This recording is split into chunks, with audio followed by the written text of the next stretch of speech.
Mesdames et messieurs, ravi de vous retrouver pour ce numéro spécial consacré au Niger et les nouvelles dynamiques de la CEDEAO observées ces derniers jours. Allons-nous vers un apaisement, une nouvelle politique de la CEDEAO vis-à-vis du Niger? Quels impacts des sanctions de la CEDEAO sur ce pays en pleine restructuration? Où en est l'économie nigérienne? À quoi s'attendre dans les prochaines semaines, les prochains mois? Décryptage avec nos invités du jour. Monsieur Sadia Zozo, spécialiste en intelligence économique. Merci d'être avec nous. Merci beaucoup, Smauro, pour nous avoir encore invités une fois de plus pour éclairer nos chers téléspectateurs sur cette question d'actualité. Et avec nous ici en studio, M. Idrissa Keïta, journaliste consultant. Merci encore d'être avec nous. Merci à vous, chers confrères, et bien le bonjour à mon doyen, M. Sadia. Merci. Alors, messieurs, d'entrée de jeu, on va dire... la situation au Niger, depuis le 26 juillet, on sait un peu ce qui se passe. Vous, comment vous avez accueilli les sanctions de la CEDEAO par rapport à ce pays, le Niger? Bien, moi, en ce qui me concerne, je peux dire que ces sanctions sont logiques. Elles sont logiques et quand on regarde les mêmes dispositions qui ont été appliquées aux deux pays qui avaient fait le coup d'État, notamment le Mali et le Burkina Faso. Donc c'est vraiment ça ne m'étonne pas. Ces sanctions ne m'ont pas étonné de la part de la CEDEAO, mais aussi de la part de certains bailleurs multilatéraux, tels que l'Union européenne et d'autres pays comme les États-Unis, etc., qui ont aussi participé à la mise en place de ces sanctions-là contre le Niger.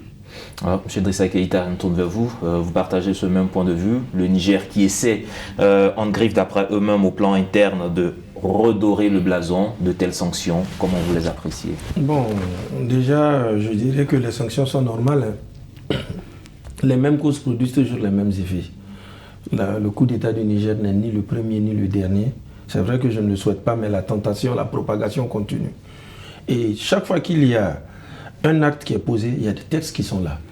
Donc, les dispositions de la CEDEAO prévoient que toute prise de pouvoir par les armes, en tout cas différente des urnes, forcément il y a des sanctions.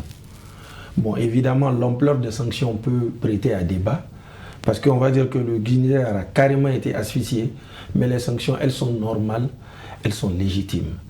Ensuite, pour revenir au doyen Sadia, sur un petit point, j'aimerais le contredire. Il a parlé des États-Unis. Il faudrait qu'il nuance un peu, parce que certes, les États-Unis, peut-être au début, étaient affichés dans le jeu des sanctions, mais je l'informe qu'à cet instant où nous parlons, le Niger a déjà atteint ses 100 jours, cette transition, mais en plus, les États-Unis font partie du duo des médiateurs auprès de la communauté internationale.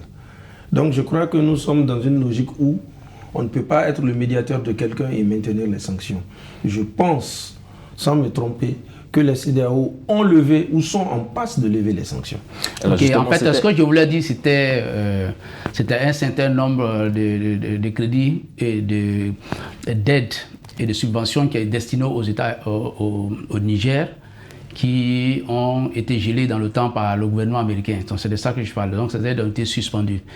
Puisqu'on parlait de sanctions, et jusqu'à preuve du contraire, je sais que les choses sont en train d'aller véritablement, comme mon cher débatteur l'a dit tout à l'heure, vers très certainement une conciliation, mais nous ne sommes encore qu'au début, mais je sais que le paquet de sanctions qui a été imposé au Niger, les États-Unis ont suspendu leur aide en ce qui concerne certains secteurs d'activité notamment. Alors, et justement, quand on parle, on ne va pas dire de levée de sanctions, on va parler de médiation. Vous avez évoqué le cas tout à l'heure des États-Unis qui ont été sollicités par le Niger pour être médiateur dans la crise avec la CEDEAO. Il y a le Togo aussi qui a été sollicité en tant que médiateur. Comment vous appréciez ces deux pays-là? Quelle est la particularité de ces deux pays-là pour être aujourd'hui choisis comme médiateurs pour tenter de solutionner la crise? D'abord, est-ce que c'est le Togo qui est allé vers les États-Unis? Sincèrement, je l'ignore. Il ne faut pas que je monte. Les autorités nigériennes voilà, je ne sais pas. Le Togo et les États-Unis pour le Togo, ça je le sais. Oui. Mais les États-Unis, comme ils se sont retrouvés dans le jeu, dans le game, ça je l'ignore. Je préfère être franc avec nos téléspectateurs. Mais je sais que l'un dans l'autre, depuis qu'il y a eu le coup d'État, la seule grande nation qui était agitée par rapport à des sanctions qui allaient dans un bras de fer ouvertement, ça a été la France. Parce que la France avait tout à perdre et a même tout perdu. son armée a été humiliée, son ambassadeur a été trimballé. Et je crois qu'au moment où on les avait dit de partir, s'ils étaient partis, ils ne se seraient pas mis à dos les populations.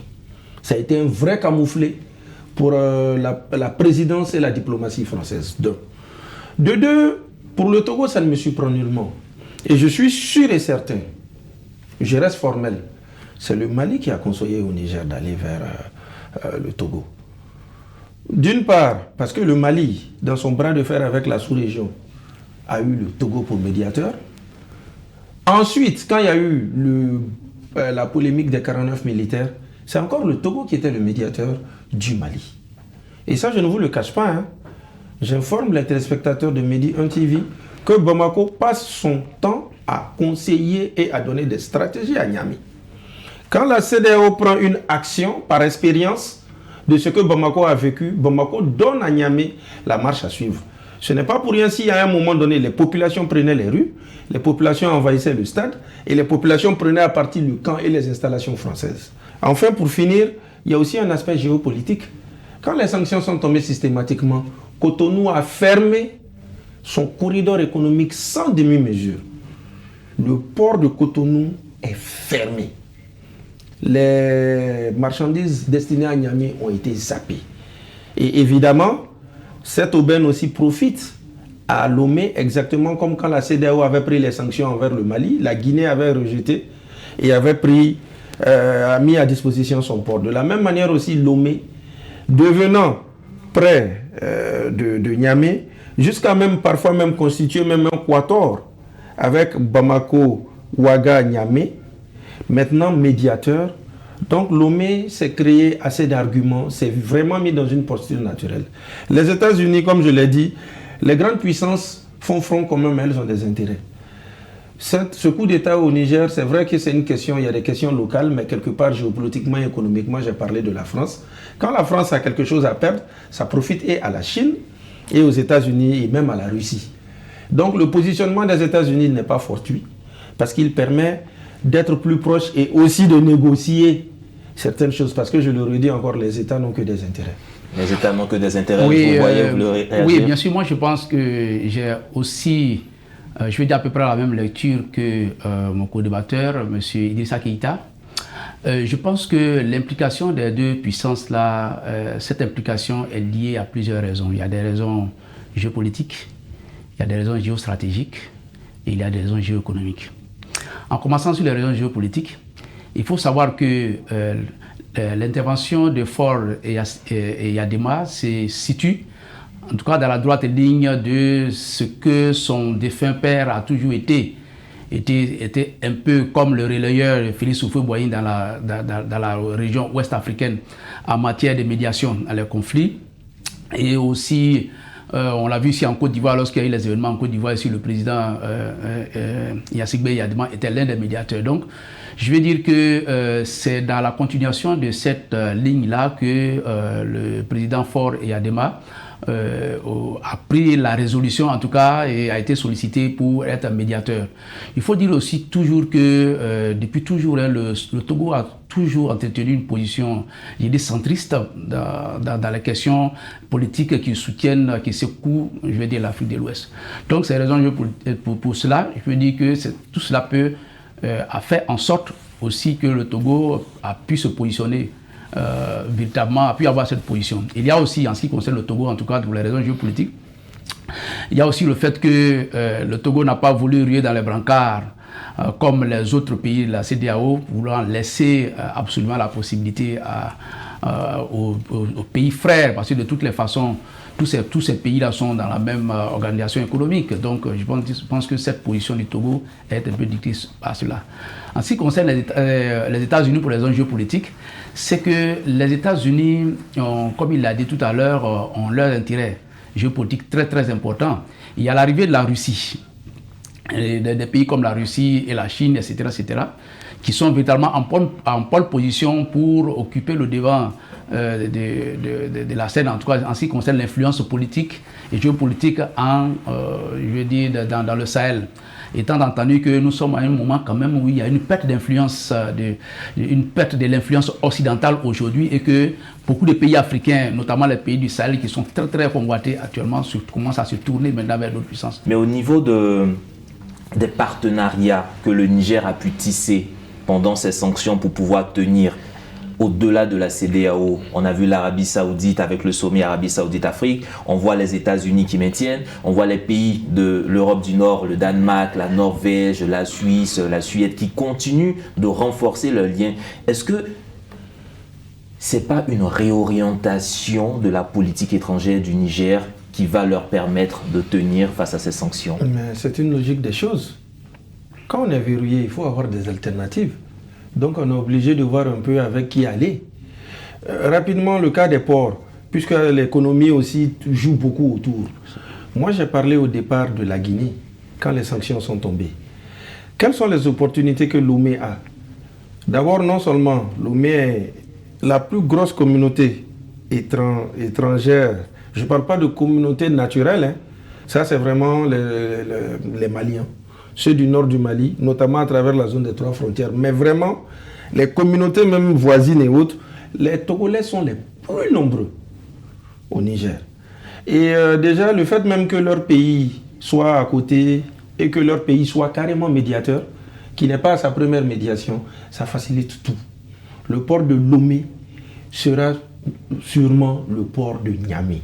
Et en tout cas, même s'il y a une levée des sanctions, il sera difficile à Cotonou de récupérer son marché. Je vous donne un cas très concret. Quand il y a eu les sanctions au niveau du Mali en janvier 2022, la même nuit, la Guinée a eu à tenir, un communiqué pour dire que non seulement elle n'a pas été associée, mais en même temps, elle ne reconnaît pas et son port reste ouvert. Ce qui a facilité l'activation du trajet Conakry-Bamako, ce qui a boosté le port de Conakry, port où, depuis 4-5 ans, c'est la Turquie qui a heureusement, on va dire comme ça, eu l'espace dédié aux nourritures, aux vracs et autres. Le Mali, on le sait, c'est le producteur continental de coton en or blanc. Tout le coton du Mali va maintenant au niveau de Conakry. Les nourritures et le reste, et j'en passe. Dans cette zone-là, comme j'ai dit, au compte de la Turquie, à travers sa société Al-Barak et sa filiale Alport, qui est non seulement représentée et en Guinée et au Mali, et qui compte se positionner dans la sous-région. Dans un contexte où Bolloré est affaibli, Bolloré a été cédé, et le propriétaire même Bolloré lui-même, il a eu des problèmes judiciaires qui ont fait qu'il a dû faire profil bas. Ensuite, pour revenir au partenariat, le sommet Arabie Saoudite est une opportunité. Aux yeux du monde, et ça je le condamne, le Niger a été humilié et trimballé aux Nations Unies. Le Niger devait censé y prendre part comme n'importe qui. Mieux, le ministre des Affaires étrangères du Niger était le représentant du Niger aux Nations Unies, avant qu'il soit appelé dans la transition. Je pense que ne serait-ce que ça, vu quand même que c'était quelqu'un qui était au UN, qui était l'ambassadeur sur ce point, on aurait pu lui accorder le chapitre pour qu'il puisse donner de la voix. Mais ils ont été verrouillés sur, évidemment, on va dire, dans la conspiration de certaines nations, et ça a fait un tollé. Maintenant, c'est clair que, vous savez, c'est ça en fait. Les sanctions de la CEDEAO, quelque part la CEDEAO les prend aussi pour ne pas avoir des militaires assis entre eux parmi leurs sommets. Sauf que le revers de la chose, ces pays-là n'ont pas de tribune dans la sous-région pour expliquer leurs objectifs, leurs motivations. Qu'elles soient bonnes ou mauvaises, ils doivent quand même pouvoir s'expliquer. Mais si tu verrouilles ton voisin, tu ne veux pas l'écouter. Un voisin qui n'est même pas de ta génération dans la majeure partie des cas. Parce que c'est président démocratiquement élu. Tout de suite, le doyen, il a parlé du Eyadema Père. Ce sont des gens de la génération d'Eyadema Père. Ceux-là qui sont là, c'est peut-être la 3e minimum génération, sinon 4e génération après eux. Ils ont une autre façon de voir les choses. C'est pour ça qu'au sommet Russie-Afrique, IB du Burkina, mais il ne s'est pas amusé à désinguer cette génération. Donc, quand ils sont verrouillés dans la sous-région, les tribunes extérieures sont des opportunités pour s'exprimer. Maintenant, pour clore, c'est vrai que le monde est emballé par cette image où on voit quand même le Premier ministre Lamine Zeyn, comme je l'ai dit, qui a quand même à ses 100 jours maintenant, rencontrer le président Alassane Ouattara. Je vais apporter une précision très importante. Lamine Zeï est un financier. C'est un banquier aussi. Même profil que le président Alassane Ouattara. Il était le représentant de la BAD en Côte d'Ivoire pendant près de 10 ans. Pour ensuite partir au Tchad. Et c'est étant en mission au Tchad, il n'a même pas duré qu'il y a eu le coup d'État. On a eu à le faire appel. Donc quand lui, il rencontre le président Alassane Ouattara, par exemple, parce qu'il a vu les autres, c'est en fait de banquier en banquier. Et les financiers, eux, ils ne se lâchent pas. Et je suis en communication. Par contre, si c'était le général Tchani, ou peut-être Modi, est-ce que les choses se seraient passées comme ça? Parce que psychologiquement, par exemple, je crois que quand le président Ouattara allait les voir, quelque part, il allait se dire que c'est ceux-là qui ont humilié, qui tiennent en détention, on va dire, son ami. Parce que l'année passée, le président Mohamed Bazoum a été reçu avec les honneurs ici en Côte d'Ivoire. Forcément, il va y avoir un effet psychologique. Donc, parfois, l'image compte. Quand Alassane Ouattara rencontre, le président rencontre le premier ministre Lamine Zeïn, c'est vraiment d'un aîné à un cadet, de financier en financier. Et les financiers ne se lâchent pas. Ça, c'est d'un. Maintenant, on le sait, la ligne dure, c'était quand même la Côte d'Ivoire, le Nigeria et le Sénégal.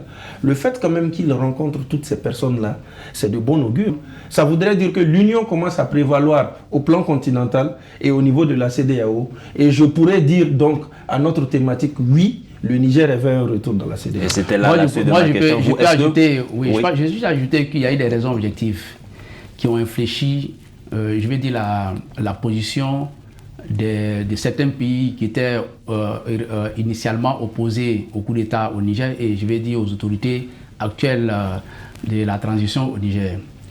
Mais ces positions ont été infléchies par des faits très importants. C'est le fait qu'un pays comme les États-Unis se sont carrément dissociés de l'aile dure, qui voulait, je vais dire, une intervention militaire au Niger.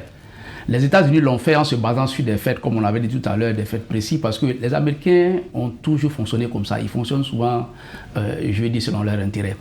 Il faut savoir une chose, c'est que le monde, les relations internationales sont des relations, comme je le dis souvent, basées sur la force. Et le monde est divisé en deux blocs. Vous savez, le bloc occidental qui est dirigé par les États-Unis et l'autre bloc est dirigé aussi par la Russie et aussi par la Chine. Et vous avez des puissances dominantes. Parce qu'il y a des rapports entre les puissances. Il y a les puissances dominantes et des puissances qui sont des puissances vassales. Dans le monde occidental, les États-Unis sont la puissance dominante à travers des instruments, des outils comme l'OTAN. Et certaines puissances comme par exemple la France et certaines puissances européennes ou à travers certaines organisations comme l'Union européenne sont par exemple des organisations ou bien des pays qui sont utilisés comme des outils par ces puissances dominantes-là pour atteindre leurs objectifs. C'est la même chose. Les États-Unis par exemple dans le Sahel, en ce qui concerne le contrôle aérien, le combat par les drones, c'était les Américains qui faisaient ce travail-là pour le compte des Français. Mais dès l'instant où, je vais dire, les États-Unis prennent une position officielle en faveur, je vais dire, des autorités de la transition au Niger, à un moment où la France, je vais dire, était braquée sur la question de maintenir le président Bazoum, la France a dû faire profil bas et se ranger.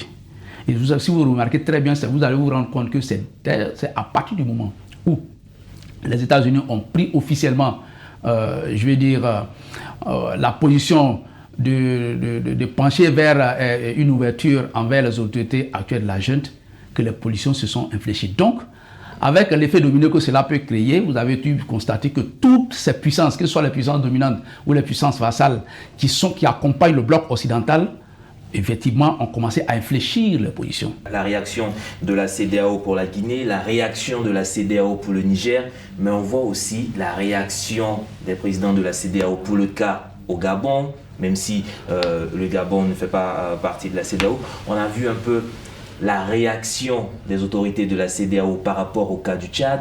Est-ce que vous ne pensez pas qu'il y a un manque de cohérence dans la ligne suivie par la CEDEAO?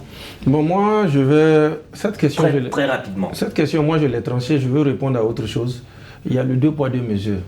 Le Tchad, c'est un président qui est venu par les armes. On peut ne pas parler de coup d'État, mais il est venu par les armes. Il est reçu à travers le monde. chez toutes les hautes autorités, France, États-Unis. Il n'y a jamais eu question de sanctions, il n'y a jamais eu bruit. Mieux, il a fait 18 mois, il a prolongé de 24 mois et il se présentera aux élections qui suivent. Les textes le permettent. Mais ceux du Mali, du Niger et de trucs, il y a eu du bruit, on les a trimballés dans tous les sens. Il a fallu qu'ils aillent dans le bras de fer qui a eu pour conséquence le désaveu de la France. Donc pour moi, c'est du 2 poids 2 mesures. Ce que je voulais dire, c'était tout d'abord par rapport au Bénin, justement. Il y a un jeu de dupes. On a parlé de Togo, de Cotonou, du port où il y a des sanctions. Mais tenez-vous bien, dernièrement, il y a Niamey qui a inauguré un oléoduc qui part jusqu'au Bénin, une zone frontalière où il y a un port. Et là-bas, cet oléoduc, le pétrole, le carburant qui va y sortir, il sera commercialisé. Mais le Bénin ne s'est pas levé pour dire qu'il y a des sanctions, on verrouille, c'est interdit. Parce que tout simplement, le Bénin, le président du Bénin, si vous vous rappelez, une semaine avant même le coup d'État du Niger, avait été désigné par la CEDEAO, un sommet à huis clos. Ils étaient 4 au Nigeria, où c'est lui qui devait venir parler à toutes les transitions d'alors, Mali, Guinée, Burkina, pour qu'ils respectent les termes, ils auront le soutien. Juste après, il y a eu le truc de la CEDEAO, le coup d'État du Niger. Il a été mis sur le quai, c'est plutôt un président hors CEDEAO, celui du Tchad qui est venu. Mais qu'est-ce que je voulais dire? Patrice Talon, juste après, est parti en Chine. Rencontre officielle, pas une visite de courtoisie, visite d'État, où il a reçu énormément d'investissements et de retombées économiques. Or, il s'avère que l'oléoduc qui vient d'être lancé, qui est la phase 2 du projet Agadem, ce sont les Chinois qui ont le marché, ce sont les Chinois qui sont en train de construire.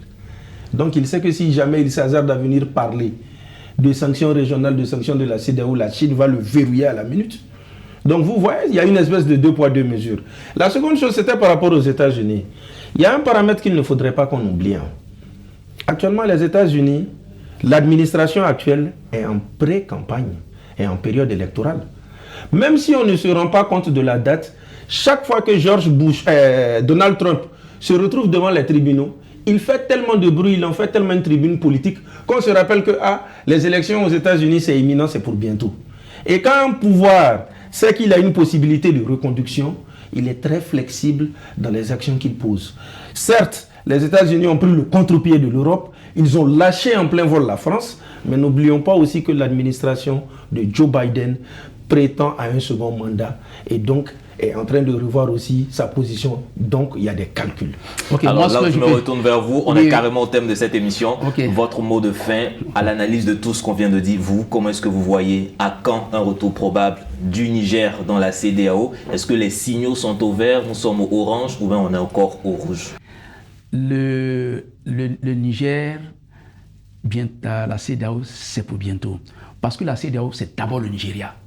Et le Nigeria subit un contre-coup qu'on ne dit pas, je veux dire, qui n'est pas véritablement manifeste aujourd'hui, contre-coup économique véritablement important de la fermeture des frontières avec le voisin du Nigeria. Tu vois, c'est environ 1500 km de frontières. C'est ça, 1500 km de frontières. Et les liens économiques entre le Nigeria et le Niger sont très intenses, avec des populations qui sont de part et d'autre imbriquées les unes dans les autres, que ce soit sur le plan social, mais sur le plan économique, et depuis belle lurette. Et aujourd'hui, le président Tinubu a la pression, je veux dire, des opérateurs économiques qui, je veux dire que ce n'est pas seulement le président Tinubu, mais c'est tous les opérateurs de la région et tous les présidents de ces pays-là, de la sous-région, qui ont véritablement cette pression de leurs opérateurs économiques qui leur disent, mais attention, ces sanctions-là, vraiment, elles ne nous permettent pas de nous en sortir aujourd'hui.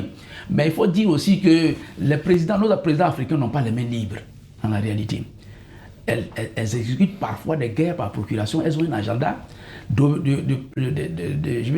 d'organisation ou de partenaires extérieurs aux organisations. C'est-à-dire, par exemple, telles que l'Union européenne qui finance la CEDEAO. Et l'Union européenne, par conséquent, donc, la main qui donne, c'est cette main-là qui commande, malheureusement. Et donc, je veux dire que le Niger, le Burkina Faso et le Mali, leur retour dans la CEDEAO, c'est pour très bientôt. Maintenant, c'est la forme il y a aussi les questions d'orgueil, etc., qu'il faut essayer de voir. Mais je pense que ce sont des choses qui vont très vraisemblablement venir.